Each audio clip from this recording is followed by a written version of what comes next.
What's going on, everybody? Welcome back to another episode of the Vintage Video Challenge, where we journey through the year that was 1982. And today we are talking about Madman. Wait, have you heard this one before? A camp, a killer who lives in the woods, an urban legend that comes true, and many, many people die. Have you seen that movie before? I know I have. Friday the 13th, The Burning, and now Friday the 13th Part 2, Friday the 13th Part 3. And this, Madman.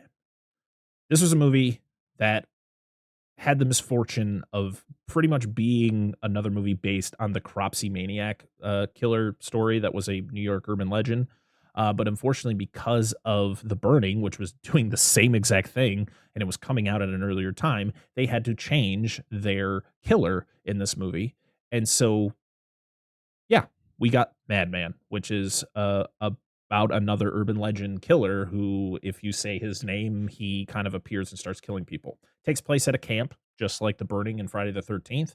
And to be honest, this is my honest opinion. I know this is from doing a little bit of research. I don't want to say a lot of research. I'd be lying to you.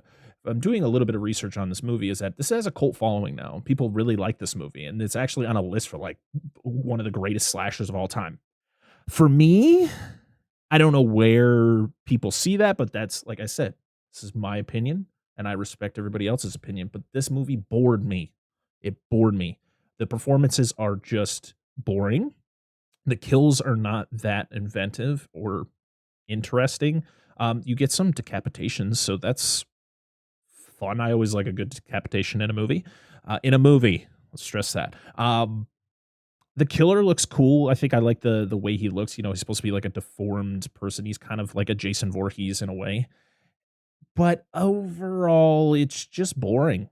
And I this movie is only an hour and 28 minutes, I think. And I just was kind of questioning, like, when is something going to happen? And when things start happening, it just wasn't interesting for me. Prolonged, weird choreographed sex scene, which was just, listen, I don't mind them, but it was weird and it was really long. And there was just things that were going on that just didn't interest me. You had kids at the camp that just were there and you always heard about them being there, but nothing happens with them. And so they're just off doing whatever or sleeping most of the time. Or there's literally a scene that they show like 14 times. So if a kid just looking out a window because he hears something or he sees something, but nothing happens with that.